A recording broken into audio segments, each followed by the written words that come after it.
Amém? Aleluia! Oh, glórias! Abra sua Bíblia em Apocalipse. Fala-me, Deus. Apocalipse logo. Apocalipse capítulo 3. Eu não sei como é que está o teu coração para receber essa palavra hoje. Eu não sei de que maneira você veio para esse culto de hoje. Eu não sei como é que está a tua vida espiritual. Acredito, eu até desejo que seja muito bem, obrigado. Mas uma notícia eu tenho para você. Eu estou pegando fogo desde 14 de janeiro. Desde o dia 14 de janeiro que o Senhor me jogou, Ele me empurrou para um patamar diferenciado no Espírito. Dia 14, às 5 da tarde, 5 da tarde não, às 4 da tarde, eu estava orando lá no Vale de Jaboque, ali no Recanto dos Profetas. E Deus me empurrou para um compromisso de um jejum durante o resto de todo o ano. De lá para cá não tem um dia que eu não tenho jejuado. Quando eu não tiro o almoço, eu tiro o café da manhã. Tem dia que eu tiro o almoço, café da manhã, e vou só lá para janta depois do culto. Deus, Ele me obrigou. Que eu sempre gostei de jejuar, por gostar de estar na presença de Deus. E quem não jejua não sente a presença de Deus como deveria. Quem não jejua, a carne está em alta, tem dificuldade de ser sensível. Mas de lá para cá Deus me jogou. Você quer o que eu tenho para te dar? Você quer mesmo a glória, quer a unção? Então você tem que passar por esse processo de morte. E tem dia, quinta-feira mesmo, eu terminei o culto quase morrendo, quase caindo aqui de fome, de fraqueza. Mas eu não arredo o pé. Então, a minha vida espiritual deu uma elevada de lá para cá. Eu começo a orar, começo a chorar. Eu estou sensível a Deus. Então eu não sei como você está para receber. Uma coisa sei, se depender de mim, você vai sair daqui voando nas asas do Espírito. Se você abrir o coração, te prepare, porque vai sair bola de fogo, faísca de fogo para todo lado. Deus vai te tocar, Deus vai te ministrar, Deus vai santificar a tua vida, vai te confrontar. E crente precisa ser confrontado, eu posso ouvir amém? Crente que quer ir para o céu precisa ser afrontado, confrontado, colocado para comer terra mesmo e dizer: eu não sou nada e só o Senhor é Deus. Aleluia. Porque eu vou dizer uma coisa para você: não tem um dia em que Deus não me joga na terra. Não tem um dia em que Deus não me dá um pouquinho de pó para comer, dizendo: tu não é nada, eu sou tudo na tua vida, dependa de mim. E eu, aleluia, eu quero isso mesmo, meu Senhor. Eu vou ler a palavra, Deus me exorta. Eu vou orar, Deus fala. Eu escuto alguma mensagem por aí, uma música, e Deus vai quebrando tudo. Porque o vaso está sendo preparado para a habitação da plenitude do Espírito Santo. E eu sei que uma vez que o Senhor nos colocou como líder desse ministério, o que está acontecendo com a minha vida, automaticamente, por pouco ou por muito, vai estar acontecendo com a vida de cada um dos membros. É questão de tempo. Se você ainda é glutão, você vai parar de ser glutão, porque o teu pastor não é glutão, em nome de Jesus, amém? Se você ainda é avarento, ainda é pegado demais as coisas dessa terra, em nome de Jesus você vai ser liberto. Porque eu vou dizer uma coisa para você: se Jesus disser assim, chegou a tua hora, tu vai subir para o céu agora, você vai vir para cá agora, eu não tenho nada a perder. Eu sei que o Senhor cuida da minha família, mas eu não estou apegado a nada nessa terra, irmão. Então isso também vai acontecer com você, em nome de Jesus. Deus vai fazer você se desapegar daquela bicicleta velha enferrujada que tem lá, que você coloca como bezerro de ouro, aquele Corolla, aquele carro que você olha e ninguém pode triscar perto, que você vai lá com a flanelinha para limpar. Deus vai arrancar isso de você e vai mostrar que mais importante é a presença dele na tua vida, que mais é importante é o arrebatamento, que mais importante é o Espírito Santo,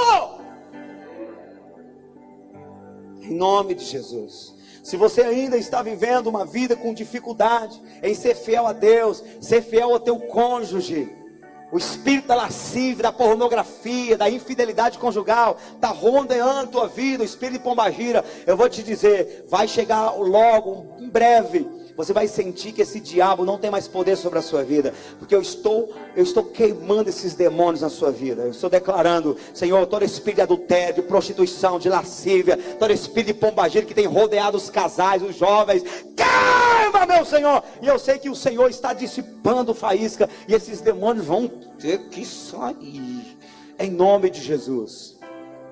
Pode ser que ninguém esteja em adultério aqui, em nome de Jesus, não estarão, não estão.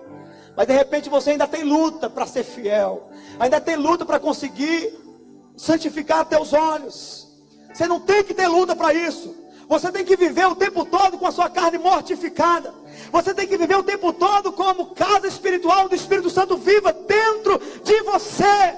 De tal maneira que quando o diabo apresentar alguma tentação contra a tua vida, seja semelhante como ele fez com Jesus no deserto. Ele lançou pão, ele falou de pão, ele tentou Jesus depois de 40 dias sem comer, dizendo: se tu és filho de Deus, mande que essa pedra se transforme em pães.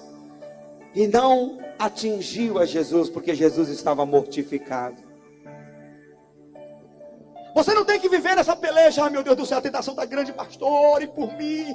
Ah, está difícil. Eu quase que bati na porta da vizinha, quase que bati na porta da ex-amante, quase que eu telefonei, mas está difícil. Você não tem que viver nessa guerra. Você não tem que viver nessa guerra. Agostinho, o santo Agostinho, ele era um prostituto, era um filósofo prostituto. Quando ele se converteu, a conversão foi tão genuína no seu coração, que quando ele se converteu, meses depois, as prostitutas começaram a andar atrás dele, dizendo: Agostinho, eu sou a mesma. E ele dizia: mas eu não sou mais o mesmo. Aleluia. Eu não sou mais o mesmo. Em nome de Jesus eu declaro sobre a sua vida que não haverá guerras na tua alma. Pelo contrário, você estará continuamente como um corpo apresentado ao Senhor, como um sacrifício vivo, santo e agradável ao Senhor. Crente não tem que viver em guerra. Sabe quais são as provações que os cristãos devem viver? E isso é louvável diante do Senhor. As provações que eles recebem por causa do Evangelho. Porque tem uma postura de santidade, tem uma postura contra o pecado. Aí as pessoas se incomodam e começam a perseguir. Esse é o tipo de provação que o crente deveria passar. O crente não deveria passar por provação ou tentação na alma sem conseguir vencer a tentação. Não, pelo contrário. Pelo contrário, nós devemos ser árvores frutíferas, cujas folhas são verdes o tempo todo, que gera sombra para quem precisa, e que continuamente na estação própria dá fruto, e as pessoas vão vir até nós e vão comer do fruto santo do Senhor, que parte de nós. E Jesus falou que a árvore boa dá fruto bom. Se você é uma árvore plantada junto a ribeiros de água, vai dar fruto na estação própria, e o fruto vai ser bom, porque do que está cheio o seu coração, o resto vai ser uma reflexão, um reflexo. Eu posso ouvir um amém? Meu filho, põe um pouquinho de grave nesse negócio, está muito agudo, sentir um pouco do agudo, que o povo não está aguentando não, não é? Às vezes tem que vir para frente para escutar a minha voz, para ver o quanto o negócio está feio. Então eu quero declarar uma unção sobre a sua vida hoje. Ixi, só faltou dizer Maria, né? Já acabou o horário, mas vamos tentar pregar aqui, vamos lá. Capítulo 3, versículo 14 de Apocalipse. Não se preocupa não, que é uma palavra de consolo. Só que não. E ao anjo da igreja de Laodiceia escreve: isto diz o Amém, a testemunha fiel e verdadeira, o princípio da criação de Deus. Conheço as tuas obras, que nem és frio nem quente. Quem dera foras frio ou quente. Assim, porque és morno e não és frio nem quente, vomitar-te-ei da minha boca. Quem está falando é o pastor Zezinho? Não, é Jesus. Como dizes: rico sou e estou enriquecido, e de nada tenho falta, e não sabes que és um desgraçado e miserável, e pobre, e cego, e nu. Aconselho-te que de mim compres ouro provado, purificado no fogo, para que te enriqueças, e roupas brancas para que te vistas, e não apareça a vergonha da tua nudez.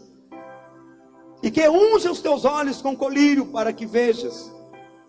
Eu repreendo e castigo a todos quantos amo. Quem é amado por Deus diz amém. Sê, pois, zeloso e arrependa-te. Eis que estou à porta e bato. Se alguém ouvir a minha voz e abrir a porta, Entrarei em sua casa, e com ele cearei, e ele comigo. Ao que vencer, lhe concederei que se assente comigo no meu trono, assim como eu venci e me assentei com meu Pai no seu trono. Quem tem ouvidos, ouça o que o Espírito diz às igrejas. Amém? Quem tem ouvidos, não é orelha não, orelha todo mundo tem. Ouvido é quem dá ouvido, quem dá atenção. Quem tem ouvidos, ouça o que o Espírito diz às igrejas. Levante a mão na posição de receber, feche seus olhos. Pai, em nome de Jesus, eu declaro essa palavra caindo como semente incorruptível em cada coração. E eu declaro aqui que cada coração é terra boa. Portanto, eu não aceito qualquer intervenção maligna. Todo espírito das trevas que queira distrair pessoas aqui e atrapalhar a palavra entrar, eu repreendo, eu amarro, eu ordeno cessado suas forças e ordeno que saia deste lugar todo espírito contrário ao teu. Que a tua palavra entre como espada aguda, afiada de dois gumes. Que ao mesmo tempo em que o Senhor fala com o teu povo, fala comigo também, no nome do Senhor Jesus, amém, e graças a Deus, amém, aleluia. Eu tenho aqui o Senhor Jesus mandando um recado para o anjo da igreja de Laodiceia.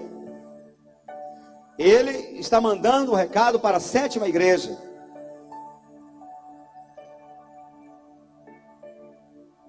Porque o Senhor manda um recado para 7 igrejas da Ásia. E ele, para cada igreja, para cada situação que a igreja estava vivendo, ele manda um recado específico. Só tem uma igreja das quais ele manda só elogio e não exortação. O resto sempre ele tem uma situação para melhorar, para corrigir na vida da igreja. Porque ele ama a igreja, Jesus ama a igreja. Jesus ama você. Quem é a igreja aí diz amém. Então todas as vezes que você receber uma palavra de exortação, uma palavra que chama a tua responsabilidade para um cristianismo profundo, receba isso com amor, porque é amor da parte do Senhor, é expressão de amor da parte do Senhor. E para a igreja de Laodiceia, o Senhor manda uma das mais duras exortações. Ele vai dizer que Ele é o amém, que Ele é o assim seja, que Ele é aquele que não tem sombra nem mudança de variação. Lembra que Jesus ensinou? Sim, ou é sim, sim, ou não? Não. Quando ele se apresenta para essa igreja, ele diz assim: eu sou aquele, o princípio da criação de Deus, o amém. E quando ele vai dizer assim, eu sou o amém, ele quer que o povo entenda o seguinte, que o que ele determina, vai estar determinado. Acabou-se. É sim, sim e não? Não. Então, quando ele vai ensinar, quando ele vai falar em todo o texto, o que nós devemos levar em consideração é que o que ele disser vai acontecer.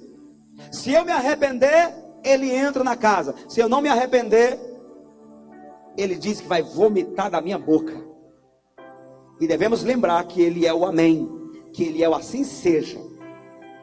Não vai haver uma possibilidade de você convencê-lo ao contrário. A Bíblia diz que o Senhor não é homem para que minta, nem filho de homem para que se arrependa. Se ele falou, ele vai cumprir. O Senhor Jesus até conta que no último dia muitos lhe dirão: Senhor, Senhor, em teu nome fizemos isso e aquilo outro, profetizamos, expulsamos demônios, fizemos maravilhas. E ele vai dizer: então vos direi abertamente, nunca vos conheci, apartai-vos de mim, vós que praticais a iniquidade. Porque ele é o amém, é o sim, sim e não, não. Então enquanto eu for pregando, deixa essa palavra, o sim, sim, o não, não, o amém, soar forte aos teus ouvidos. E que qualquer atitude, decisão que você venha tomar no final dessa palavra, você tome considerando o amém.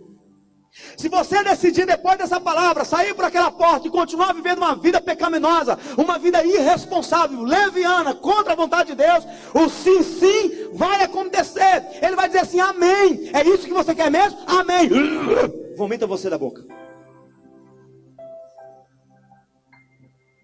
Mas se você sair daqui arrependido, pronto, disposto a melhorar a tua vida com Deus, aleluia, ele vai dizer: o meu filho recebeu a exortação, a correção, então eu vou entrar na sua casa, eu vou cear com ele e ele comigo.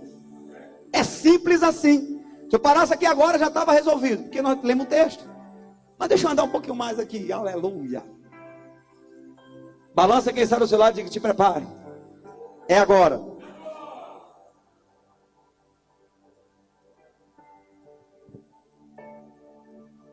A primeira coisa que eu vejo Jesus fazendo aqui é revelando à igreja a sua condição.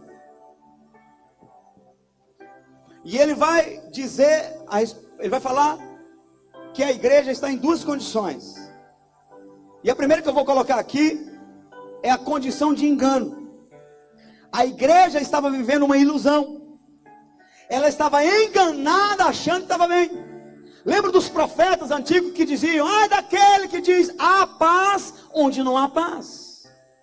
Os profetas falsos se levantavam dizendo assim: ó, Deus está com todo mundo, pode viver do jeito que está, Deus está aprovando, Deus está abençoando. E o profeta Jeremias dizia: não, não é assim não. Por causa do pecado de vocês, está vindo aí um exército para saquear Israel inteiro, para levar prisioneiros, se vocês não se arrependerem. Aí o rei ia para outros profetas, e eles diziam: não, Deus está dizendo que é tempo de paz, que é tempo de bonança, que é tempo de alegria, portanto vamos festejar.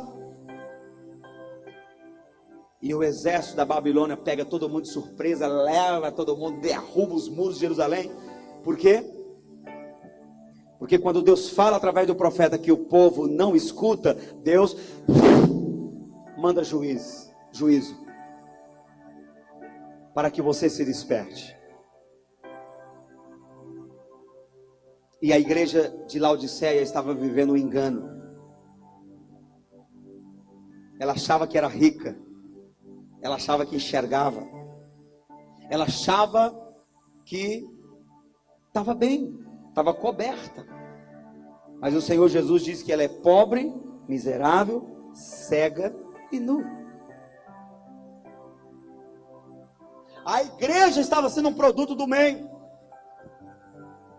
Porque Laodiceia, irmãos, era uma metrópole. Laodiceia foi uma cidade que cresceu muito. Vinham mercadores de várias outras nações para se beneficiar do que Laodiceia oferecia. Então Laodiceia, ela tinha três riquezas. Ela era rica, economicamente mesmo falando. Ela era rica da indústria do tecido, de roupas e panos, que era a indústria textil. E ela era rica na medicina. Eles desenvolveram, os cientistas da época desenvolveram um colírio, que foi um sucesso na época. As nações da época estavam buscando colírio, que foi criado, que foi elaborado pelos cientistas de Laodiceia. E eles exportavam mercadoria, as roupas da moda na época, eles eram quem mais exportava para as outras nações. Então entrava muito dinheiro por causa disso.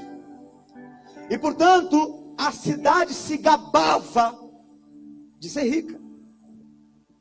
E a igreja que não estava com Cristo mais, porque a coisa mais fácil de acontecer é a igreja começar a viver o mundo e Jesus sair dela e ela não perceber.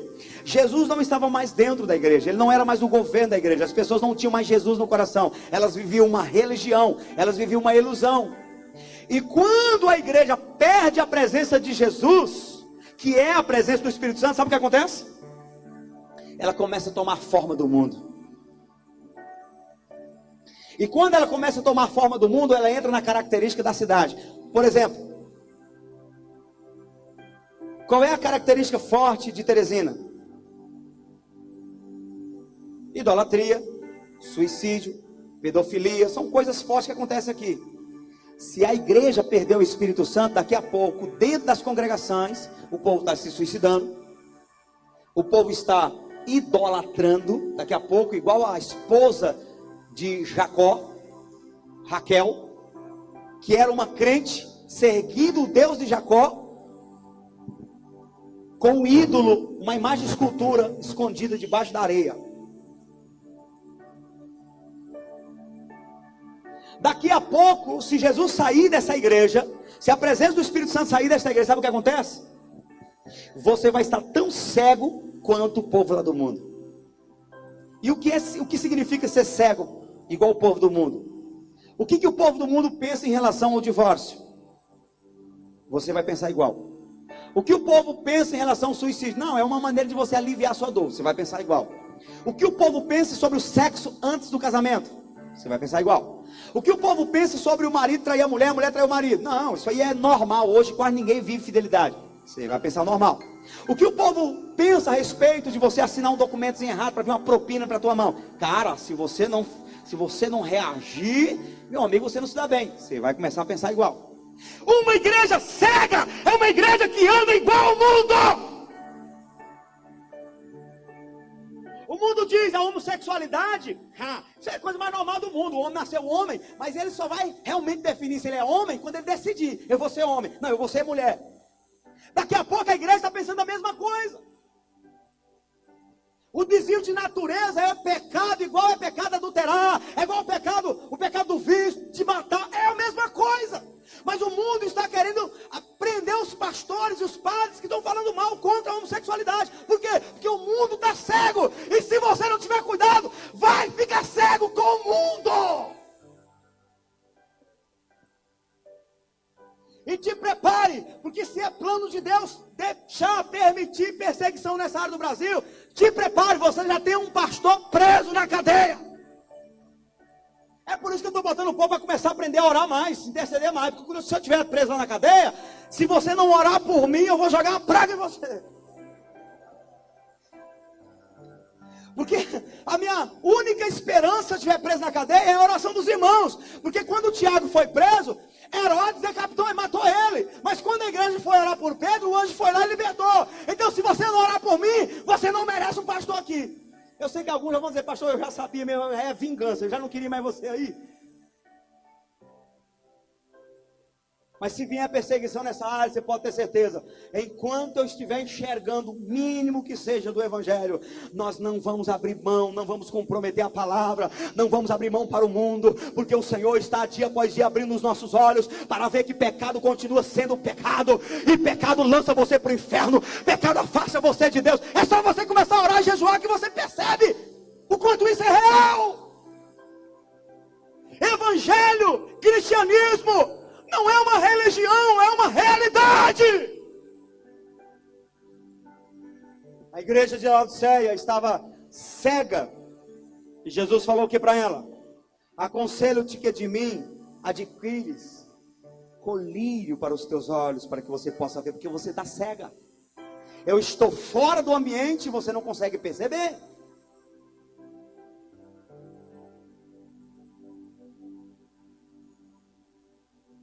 É por isso que eu fico meio irritado quando a gente conclama a igreja para orar mais, para buscar mais, jejuar mais, e tem pessoas que ficam voando. Meu irmão, você só pode estar cego. Quando a gente conclama a igreja para buscar mais, para se preparar, porque os tempos serão trabalhosos, serão terríveis, os tempos futuros, e eu estou aqui tentando preparar a igreja espiritualmente, para ela estar mais preparada, para não negar Jesus, para continuar firme, e você fica voando. Você só pode estar cego. Venha para perto, venha para o ritmo, venha orar mais, venha buscar mais, leia mais a palavra, seja mais crente. Não deixe o mundo te cegar, porque o mundo cegou Sansão. E ele teve que morrer.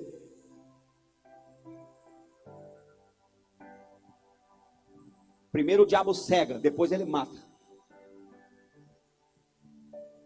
Não sejamos cegos como a igreja de Laodiceia. Aí a igreja dizia que era rica. Rico estou enriquecido, não tenho falta de nada. Eles prosperaram tanto, eles tinham tanto nas mãos que eles não precisavam de Deus. Eles não precisavam mais fazer a oração do Pai Nosso, o pão de cada dia dá-nos hoje. Não precisavam, para quê?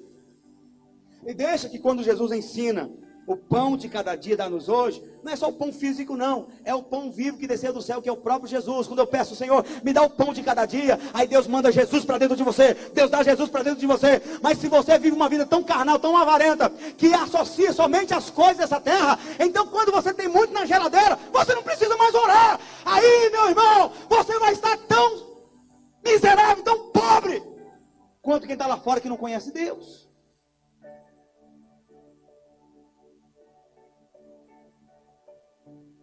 E o Senhor diz, você pensa que tem vestes, mas você está nu. Então o povo vestia a roupa que queria, sabe, claro, só não acontece isso no Piauí, a matéria-prima fica cara, né, porque a cajuína, eu não sei que negócio é esse.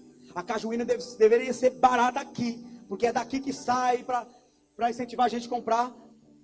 Meu irmão é, ó, desse tamanhozinho, cara que só.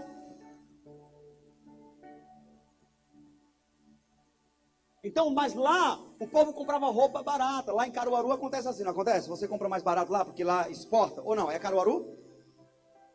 Não tem gente que vai comprar lá a roupa para o ano todo? Goiânia, os lugares que tem fábrica. Então lá o povo vestia mesmo o que queria. Eram os cristãos mais chiques, pendentes na orelha, sabe, tudo bonitinho, as túnicas das melhores vestes reais. Eles tinham tudo, então eles achavam que estava bem.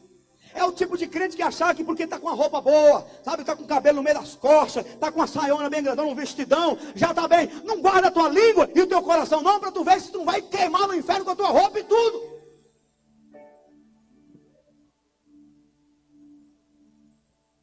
Você acha que está muito bem, obrigado, porque está vestido bem, está vivendo uma vida religiosa e não sabe que estás nu. O diabo está enxergando tua nudez, os anjos estão enxergando tua nudez e sobretudo o Senhor está enxergando você nu. No capítulo 16, versículo 15 de Apocalipse, o Senhor vai dizer, venham sem demora, guarda suas vestes para que você não seja encontrado nu. São vestes de justiça, irmãos, santidade diante do Senhor. Tu dizes que está rico, mas eu te aconselho, você está pobre, então compre de mim ouro purificado no fogo. Isso significa duas coisas. Ouro purificado no fogo significa divindade. Ouro representa divindade no reino espiritual. Então ele está ensinando o seguinte, que a tua riqueza deve ser eu devo ser a tua riqueza. Adquire ouro provado no fogo, ouro puro. Amém? Segunda coisa que esse ouro representa, essa riqueza representa uma riqueza justa. Aconselho-te que de mim adquires ouro purificado no fogo. Que tudo que você tenha que venha de mim. Toda a riqueza que você hoje desfruta que venha de mim. É isso que Jesus está falando. Que a tua riqueza conquistada de maneira errada, derrubando os outros, sendo desonesto, que isso saia da sua vida e que tudo que você tenha, por pouco ou por muito, seja eu te dando. Isso é ouro purificado no fogo. Salomão vai dizer que a riqueza conquistada de maneira desonesta fede mal às narinas de Deus. Mas aquele que tem pouco com Deus tem muito. Porque a riqueza para Deus é aquilo que Ele mesmo te dá. E todo dom perfeito vem de quem? De Deus. Então se você está fazendo uma negociação e sabe que está errado, que Deus não entra, reveja. Repense se você vai continuar com essa vida errada. Porque se Deus não está aí, é uma riqueza que vai ser queimada pelo fogo. Não é de Deus. Deus não se responsabiliza por essa riqueza. Não foi Ele que te deu. Você conquistou de maneira errada. Quando nós conquistamos em Deus, sabe o que acontece? Jó 1:10. Em Jó 1:10 diz que o que Jó tinha era protegido por Deus. Deus chega para Satanás e diz: Satanás, cadê os meus queridos que me ajudam aqui na Bíblia? Aqui não estão aqui não? Deus diz: Satanás, você viu Jó, meu servo? Percebe o quanto ele é firme, é fiel a mim, temente, íntegro, fiel, se afasta do mal. Aí sabe o que Satanás responde para Deus? Versículo 10. Isso é claro. Você colocou uma cerca protetora sobre ele, todos os seus bens, como é que ele não vai ser fiel?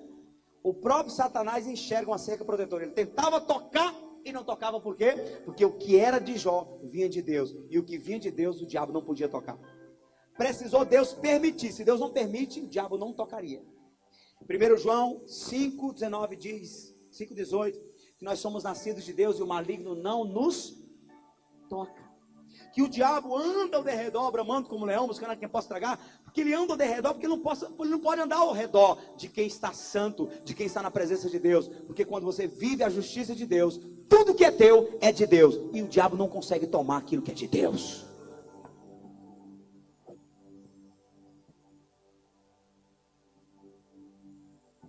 Mas a igreja de Laodiceia, ela tinha riquezas ilícitas, não eram puras, não era provada no fogo. Paulo diz que todas as nossas obras serão passadas pelo fogo.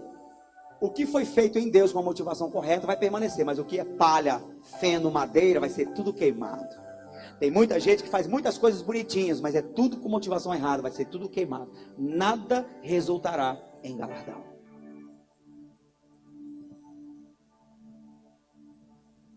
Então a primeira coisa que Jesus traz para a igreja é a conscientização de que ela está vivendo uma ilusão. Havia um espírito de engano na vida da igreja, no anjo da igreja. Por isso que é importante, eu falei aqui na vigília, sexta-feira. Por que você precisa de um pastor? E de preferência um pastor pentecostal, daqueles realmente que entende o valor de buscar Deus, de orar, de estar na dependência do Espírito Santo. Por quê?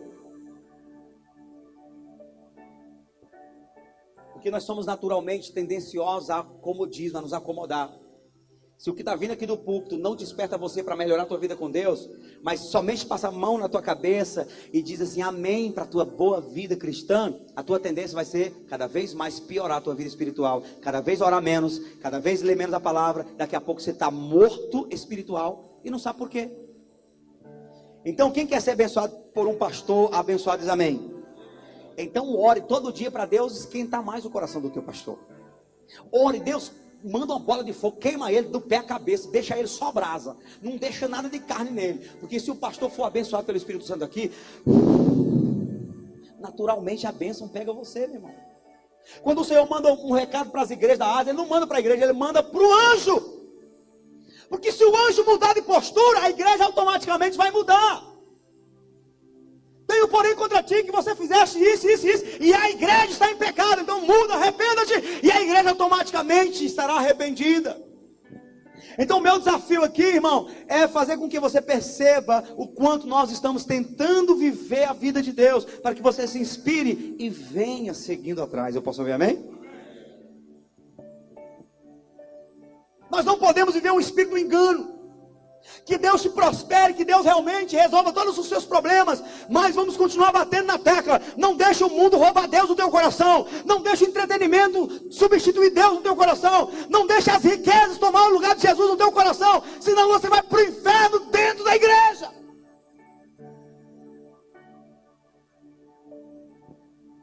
Então vamos melhorar nossa vida com o Senhor, amém? Que todo espírito de engano seja queimado de entre nós, em nome de Jesus. A segunda coisa que Jesus traz para a igreja de Laodiceia é a conscientização de que ela é morna. Diga morna. Ele diz, eu te conheço. Você pensa preocupado com o que o pastor está pensando a teu respeito. Você é alguém que de repente quando fala alguma coisa, gente, não fala para o pastor, não, meu Deus do céu, não quero passar por um gabinete, ouvir um sermão. Está preocupado com o pastor? Irmão, o pastor pode passar o resto da vida sem saber nada que acontece com você, mas uma coisa eu te garanto, Jesus te conhece e sabe das tuas obras. Eu te conheço, e eu sei que você não é nem quente e nem frio. Quem dera fosse quente ou frio, uma coisa ou outra, sim ou não, não. Mas como és morno, vomitar-te-ei da minha boca. Ah, meu Deus, misericórdia disso. Misericórdia de cairmos nesse ambiente de mornidão. Irmãos, é a pior coisa.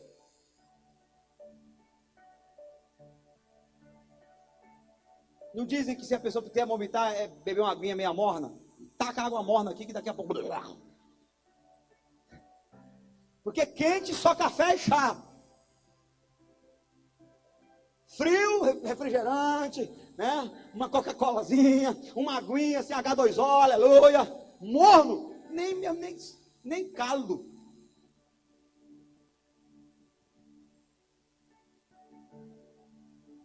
Porque és morno, vomitar-te-ei da minha boca. Irmãos, eu sou preocupado demais com esse negócio. O que é ser morno, pastor, na igreja? O que é ser morno? Eu vou te dizer assim, com muita simplicidade. Ser morno na igreja é você assumir uma postura de crente e mundano ao mesmo tempo. É você pegar um pouquinho de Jesus e pegar um pouquinho de Satanás. Um pouquinho de santidade e um pouquinho de impureza. Um pouquinho de alegria, de amor e um pouquinho de ódio. É você ter uma mistura dos dois. É o yin e yang.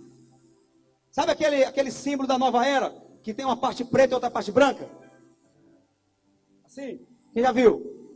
O yin e yang. Ali é usado pela nova era, pelo satanismo, pelas bruxas, pelos bruxos. Por quê? Porque tudo que o diabo quer é que você faça como Eva. Escute ele dizer, não. Assim, besta, ó. Não é bom como Deus disse, não. É que se você comer do fruto, você vai ficar igual a Deus. Ele queria o quê? Que ela ficasse com um pouquinho de Deus, que não era Deus coisa nenhuma, era pecado, e um pouquinho de santidade. Quando o pecado entrou na vida de Eva e de Adão, desgraçou a humanidade. Quando Jesus veio, ele veio em santidade para nos libertar do pecado, da semente de Adão. É tanto que o Senhor muda o nosso DNA, a nossa natureza. A Bíblia diz que não somos mais adâmicos, nós somos cristãos. Eu posso ouvir amém? Porque Deus não vai aceitar habitar num corpo onde você está vivendo com a base de Adão dentro de você. Por causa da alma que ainda está em processo de conversão, você pode ter certas tentações, certas inclinações, mas dentro, no fundo, todo cristão tem uma postura e uma decisão. Eu não vou aceitar isso na minha vida, eu não concordo com o pecado, eu não vou aceitar esse estilo de vida errado, eu vou mudar a minha vida. Por quê? Porque a natureza é de Cristo. Se você é alguém que assumiu a vida de pecado, não, tá bom, eu vou ver assim mesmo, porque todo mundo tem que me entender. Então você nunca foi cristão. Porque se há dentro de você uma natureza cristã, ainda que você esteja caindo em algum pecado, mas dentro de você grita na alma, eu não quero isso para a minha vida, eu quero voltar para Deus, eu quero voltar a ser santo, a ser santa, eu quero voltar para o Senhor. Por quê? Porque a tua natureza mas não é mais de Adão, a tua natureza agora é de Cristo, é santa. Amém? O problema é quando a pessoa decide a viver uma vida morna. Um pouco de Cristo, um pouco do diabo, um pouco da igreja, um pouco do mundo. Vomitar-te da minha boca. E a minha preocupação, sabe o que é? Lembra da ilustração dos anjos e dos demônios? O cara estava em cima do muro. A gente conta muito lá nas ministrações do encontro. Em cima do muro. O pessoal estava em cima do muro.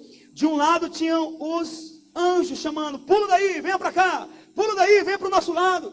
E do outro lado os demônios estavam de braços cruzados, não estavam chamando. E o cara ficou curioso. E ele perguntou para o chefe dos demônios, por que é que vocês não estão me chamando como os anjos?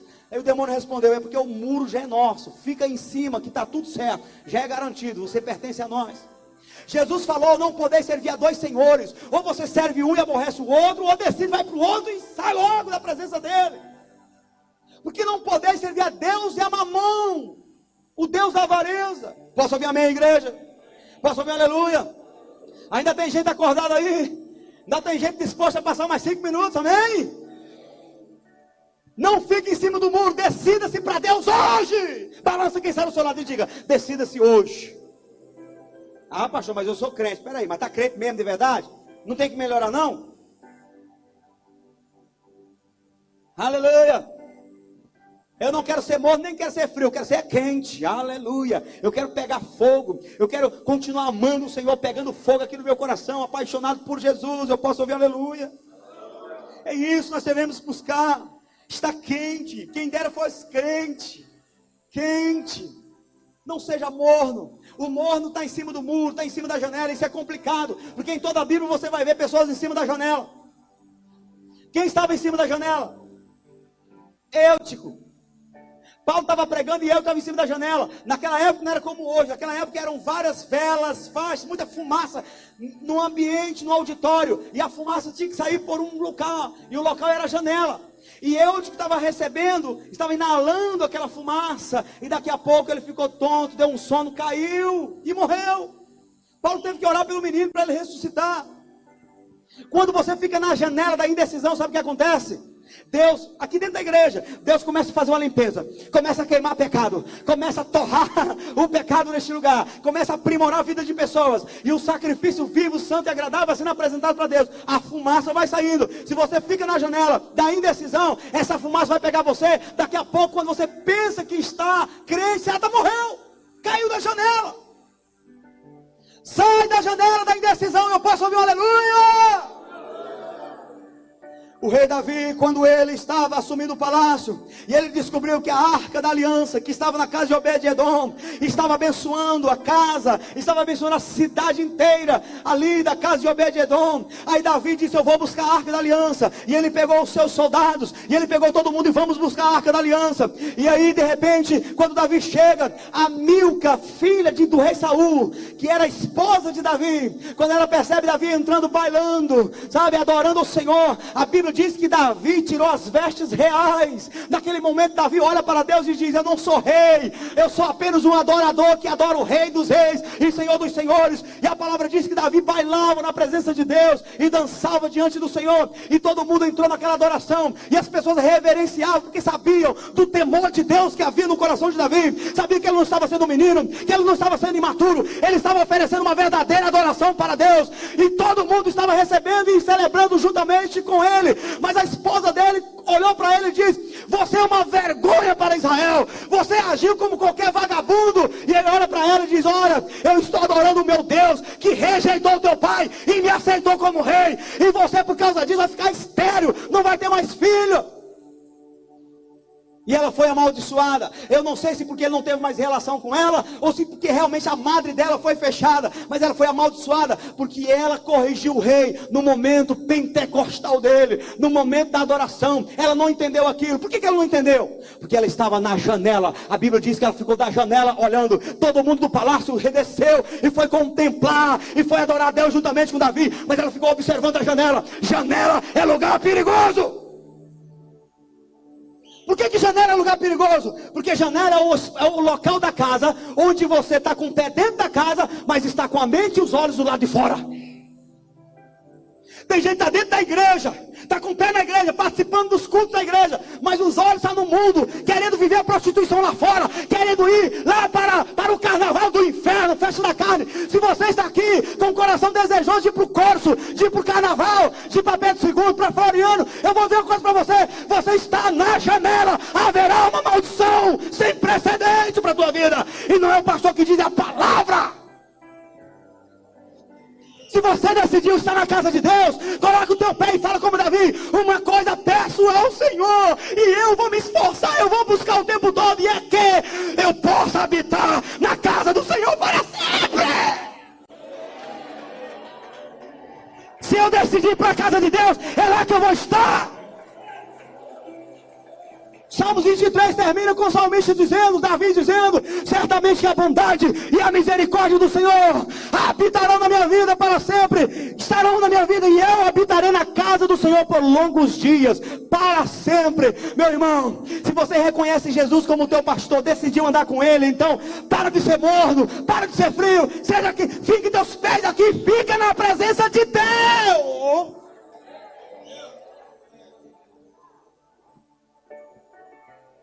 Balance quem está do seu lado com muito amor e carinho e diga: sai da janela. A janela é lugar perigoso, viu, macho? A janela não é lugar para crente. Janela não é lugar para crente não, viu? É não, irmão. Até o povo do mundo entende. Até o povo do mundo entende que janela não é lugar para crente. Porque o povo do mundo fala de quem está na janela o quê? Fofoqueira. Fofoqueira, passa o dia na janela falando da vida alheia, baladeira nas costelas. Sai da janela. Se firme no Senhor. Posso ouvir um aleluia? Eu posso ouvir um glória a Deus? A penúltima coisa, já me deram aí, sentença que eu tenho que terminar a palavra. Ei, Jesus, eu queria ter 3 horas hoje.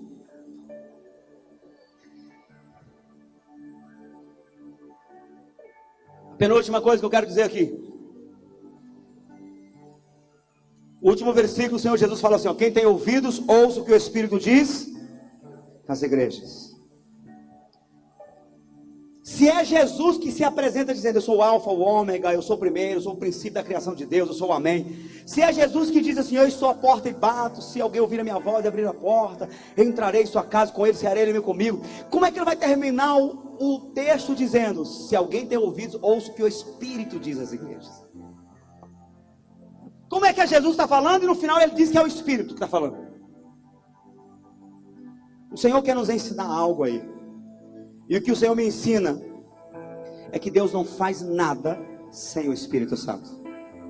Tudo que Deus faz de sobrenatural na nossa vida, Ele faz pelo Espírito Santo. O segundo versículo de Gênesis, capítulo 1, diz que a terra era sem forma e vazia, e o Espírito de Deus já pairava sobre a face das águas. Ele estava desde o início movimentando as coisas. Quando Deus vai levantar um homem chamado José, para por meio dele trazer o povo para um tempo de bonança no Egito, e passaram 400 anos ali, e ele começa a sonhar com o sol, a lua, as estrelas se inclinando diante dele, é um sobrenatural acontecendo através de sonhos. Mas quando ele chega no trono, para ser o segundo homem de Faraó, Deus pega a boca do próprio Faraó, para dizer por que é que José...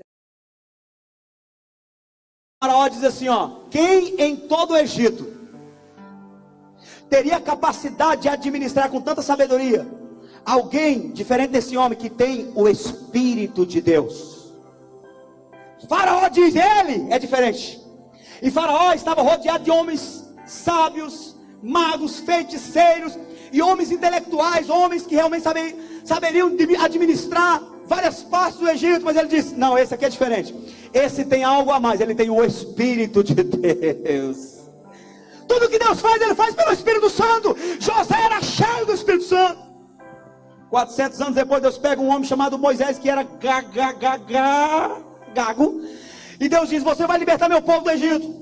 Mais de 1 milhão de pessoas no Egito. Moisés vai lá e põe o cajado e opera 10 maravilhas, liberta o povo, passa pelo Mar Vermelho, leva o povo, começa a operar milagres, a água saindo da rocha, purificando água amarga, e fazendo carne aparecer de onde não tinha, fazendo o povo experimentar maná todo dia, um homem de milagres.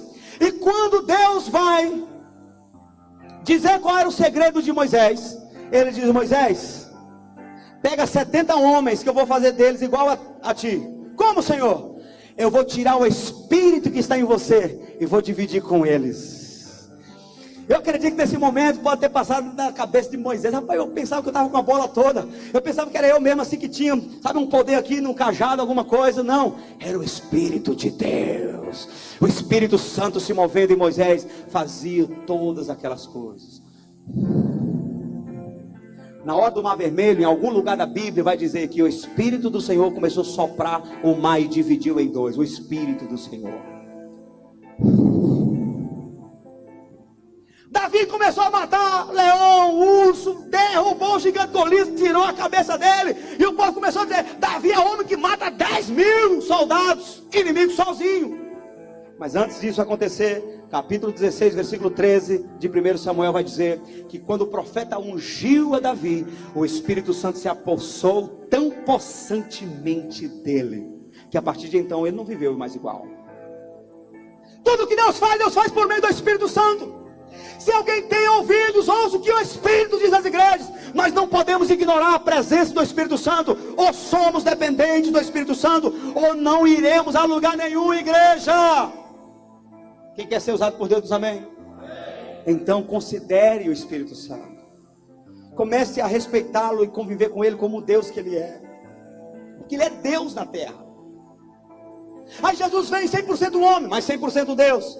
Poderia com a divindade que havia nele operar milagres, mas ele disse, não, eu não consigo fazer isso sozinho. O Espírito do Senhor está sobre mim. Ele me ungiu para evangelizar, curar, libertar. Então Jesus só começou a fazer milagres quando o Espírito veio sobre ele. E ele disse para a igreja: não saia pregando, fique na cidade de Jerusalém, até que do alto sejais revestidos de poder. Quando o Senhor diz: olha, quem tem ouvidos ouça o que o Espírito diz às igrejas, Jesus estava deixando claro para a igreja de Laodiceia: vocês perderam o meu Espírito. Vocês começaram a viver a letra, a religião, a superficialidade. Perderam o Espírito. Quando a igreja perde o Espírito, ela perde Deus, ela perde Jesus, porque o Espírito Santo é o Espírito de Jesus. Onde o Espírito de Jesus não entra, ele não entra. Você sabia? Não, eu só quero Jesus. O Espírito Santo fica aí não, é Jesus. Esquece. Jesus sem o Espírito Santo é só uma religião, é só uma teoria. Não tem nada. Não há um milagre que Jesus faça na vida de alguém sem a intervenção do Espírito Santo. Ele diz: eu irei, mas eu enviarei o Consolador. É Ele que vai fazer tudo. Você esquece do Espírito Santo, para de viver um relacionamento com Ele. Daqui a pouco a tua vida está vazia, nem orar mais você gosta. A segunda coisa, e por último lugar, em último lugar, eu aprendo o quê? Quando Jesus diz: quem tem ouvidos ouça o que o Espírito diz às igrejas. Ele quer que você se lembre que 3 versículos antes ele disse assim, ó: eis que estou à porta e bato. Se alguém ouvir a minha voz e abrir a porta, eu entrarei em sua casa com ele, cearei ele comigo. E a única maneira de Jesus entrar na nossa casa é considerando o que o Espírito está falando. A única maneira de Jesus entrar na nossa casa é pelo Espírito Santo. Porque a Bíblia diz que Jesus assumiu o trono. Ele está à destra de Deus Pai Todo-Poderoso. Em algum momento ele pode se manifestar, ele pode vir se manifestar como Jesus, como ele fez para Saulo, como ele fez em alguns momentos na ilha de Patmos, na revelação, ele vindo mesmo até João. Mas ele volta para o trono. Jesus está à destra de Deus Pai Todo-Poderoso. Ele não vai sair de lá para vir para a terra, ainda não. Vai ter um momento em que ele vai fazer isso. Então quando ele diz assim, ó: eis que estou à porta e bato. Se alguém ouvir a voz e abrir a porta, eu vou entrar em sua casa, vou cear com você e você comigo. Significa que onde você estiver, eu estarei, e onde eu estiver, você estará. Ele não está falando de um evento: eu vou entrar na tua casa, almoço contigo e volto. Não, eu vou entrar e ficar, eu vou me relacionar. Ele não pode estar falando dele, porque ele está no trono. Ele está falando daquele que veio, e a Bíblia diz que ele veio para ficar em nós, dentro de nós, nos guiando a toda a verdade. Ele está falando do Espírito Santo. Então a maior ausência da igreja de Laodiceia é a ausência do Espírito Santo. Se você decide viver uma religião com Jesus, vai ser fácil. Eu acredito que Ele é o caminho, a verdade e a vida. Eu acredito que Ele me abençoa toda vez que eu oro, e está tudo certo. Aí eu vou viver minha vida, e de vez em quando eu oro a Ele. Está tudo certo, está tudo fácil. Não há exigência, porque você decidiu viver sem senti-lo. É só pela fé, pastor, é só pela fé. Eu aprendi que não tem que sentir nada, é só pela fé. Então está tudo bem, você vive com Jesus lá no trono, acreditando que Ele está te salvando e está te guardando, e está tudo bem. Você vai viver em paz. É por isso que tem igreja que não fala do Espírito Santo, não busca o Espírito Santo, e se alguém começar a ter alguma reação, expulsa. Não, aqui não. Por quê? Porque elas vivem uma religião. Jesus no trono é meu Salvador e tá bom demais. Eu faço minha oração, acredito que Ele me escutou, tá bom demais. Para quem quer viver uma religião evangélica, tá tudo bem. Sabe por que é difícil viver com o Espírito Santo? É porque a única maneira de você saber que o Espírito Santo está na tua vida é saber como? Sentindo. Sentindo. Ele testifica com o meu espírito, me dando convicção de que eu sou filho. Então as pessoas não estão dispostas a morrer dia a dia para continuar sentindo, porque na hora que você peca, na hora que você vacila, na hora que você decide desviar, a primeira coisa que você sente, secou, a ausência dele. É cansativo para alguns. É cansativo. É melhor viver uma religião só acreditando que Ele está me abençoando, porque o Espírito Santo é como uma pomba. A pomba, você pensa que a pomba é mansa, né? Ela está bem aqui pertinho, tenta pegar. Eu já fiz isso várias vezes. Você tem que ser uma pessoa muito fera para pegar uma pomba, um pombo. Ele está bem aqui pertinho de você, vai aqui, ele consegue voar. O Espírito Santo está bem pertinho, mas quando você vacila, de repente você percebe que ele rapidinho saiu. Então viver com o Espírito Santo é viver um relacionamento onde você sente que Ele está o tempo todo contigo e você está o tempo todo com Ele. E a maior segurança do cristão é esse relacionamento. Sabe por quê?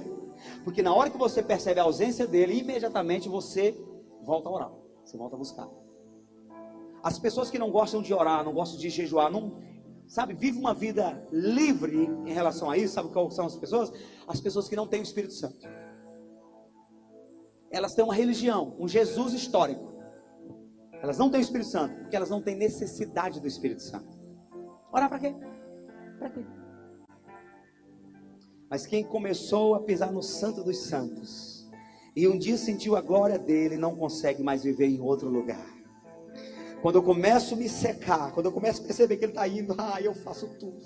Onde foi, Senhor, que eu errei? Onde foi que eu errei? Deixa eu orar um pouquinho mais.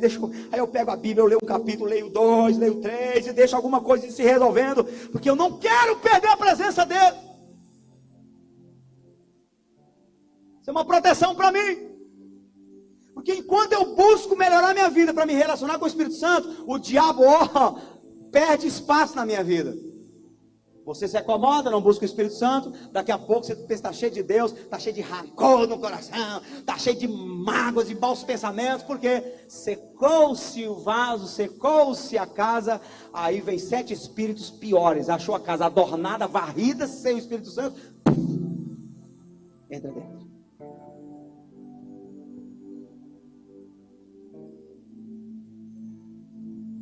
Eu não quero ser a igreja de Laodiceia. Eu quero ser a igreja Avivamento Cristão. Amém? Eu não quero ser uma igreja que se compactua com o mundo. Eu quero ser a igreja de Romanos 12, 1 e 2. Rogo-vos, pois, irmãos, pela compaixão de Deus, que apresenteis o vosso corpo como sacrifício vivo, santo e agradável a Deus, para que sejais transformados pela renovação do vosso entendimento, para saber qual seja a boa, agradável e perfeita vontade de Deus. Tem muita gente por aí atrás de guru, atrás de um pastor, dá um conselho que não é errado, está certo, mas tem gente que depende disso a vida toda. Por quê? Porque elas não conseguem saber qual é a boa, agradável e perfeita vontade de Deus para a vida delas, e elas precisam sempre buscar um conselho com alguém que está mais perto de Deus. Por quê? Porque elas estão vivendo em conformidade com o mundo, elas tomaram a forma do mundo. Uma vez tomando a forma do mundo, você não tem como ouvir Deus. Vive uma vida morna. É aquele tipo de gente que vem na igreja domingo, recebe aquela palavra, sai daqui confrontado, mas volta assim, passa a semana inteira vivendo o pecado. Aí diz assim: rapaz, se eu não for para a igreja hoje eu vou morrer, que eu estou vazio. Por quê? Porque não continuou se comunicando e se relacionando com o Espírito Santo. Aí vive uma vida morna, a semana inteira no pecado, aí no domingo quer se santificar, no domingo quer pegar fogo, mas vai sentir nada, e o que sente só vai dar para tu chegar na tua casa. Aí você põe lá o canal de, não sei se ainda existe essas coisas, Big Brother, das TVs lixos por aí, e você se seca, porque você não está firme, não tem base, não tem raiz, você não consegue dizer não para o pecado. Vai para o ambiente de trabalho, a primeira piada que soltam, e esquece do sermão do pastor. Passa a semana inteira no pecado. Aí quando chega aqui, oh meu Deus do céu, eu não sei o que está acontecendo comigo. Lavagem, esgoto dentro de você. Intensifique sua vida com o Senhor. Considere o Espírito Santo. Nós vamos viver um avivamento neste lugar. Não seremos nem frio, nem mornos, mas nós seremos quentes, em nome de Jesus. Não é possível, irmãos. Não é possível. Não é possível que você não vai considerar essa palavra. Não é possível que hoje você não vai tomar uma decisão de mergulhar um pouquinho mais. Ei, muda a tua vida. Ei, cabra ruim, muda a tua vida. Muda a tua vida. Para Pare de ser conivente com o pecado, com o mundo. Pare de viver no pecado. Muda a tua vida. Faça um teste, pelo menos por um mês. Eu vou decidir que durante um mês eu vou me santificar. Eu não vou dar meus ouvidos para o que não presta, nem meus olhos, nem meu coração, nem meu corpo, nem nada. Eu vou me santificar, eu vou orar, eu vou viver um mês santo. Experimente. E nunca mais você vai conseguir sair desse ambiente de santidade. Amém? Não há esforço. O autor aos Hebreus disse assim, ó: vocês não foram nem até o sangue aí, combatendo contra o pecado, já estão aí desse jeito. O problema é que nós temos uma grande competição no século 21. O apelo das riquezas, o apelo da pornografia, o apelo do pecado, o apelo do comodismo, o apelo, sabe, da tecnologia, do entretenimento, que traz conforto para a alma angustiada, é muito forte. Então você não tem tempo para Deus. Não é porque você não tem tempo, é porque você não consegue fazer tempo para Deus. Você considera mais as coisas do mundo que as coisas de Deus. Morno, morna ou frio. Você não tem como se esquentar do lado de um freezer. Você não tem como se esquentar do lado de um iceberg. Você não tem como se esquentar se você está dentro de uma geladeira. Se você quiser se esquentar mesmo, você tem que estar perto de Deus, porque a Bíblia diz que Deus é fogo consumidor. Então sem oração, sem palavra, sem jejum, sem busca, você nunca vai se esquentar. Vai viver uma vida morna. Em nome de Jesus, eu estou falando em tese. Eu creio que aqui os cristãos estão pegando fogo. Você vai pegar fogo, você vai se esquentar, você vai ser quente, e Jesus vai te encontrar de pé quando Ele voltar. Eu posso ouvir amém? Posso ouvir aleluia? Porque se você não quisesse isso, eu tenho certeza que você não voltaria aqui no próximo domingo. E eu sei que você não voltaria, não vai voltar no próximo domingo para cá. Você vai lá para o recanto dos profetas pegar fogo lá, porque vai ser fogo no altar. Aí depois você volta para cá, porque eu sei que você quer Deus, eu sei que você quer se santificar, eu sei que você quer estar perto de Deus para esquentar a tua alma, a tua vida com Deus. Eu duvido, se você for alguém que quer mesmo ser quente, eu duvido se você sair desse ambiente para outro lugar. Ou para o bar, ou para as festas, ou para o mundo, ou para qualquer outra congregação que não tem essa pegada. Eu duvido. Você só vai sair daqui se realmente você não quiser Deus. Porque se você quiser Deus, eu te digo, esse é o lugar para você estar. Vamos colocar de pé. Aleluia. Aleluia.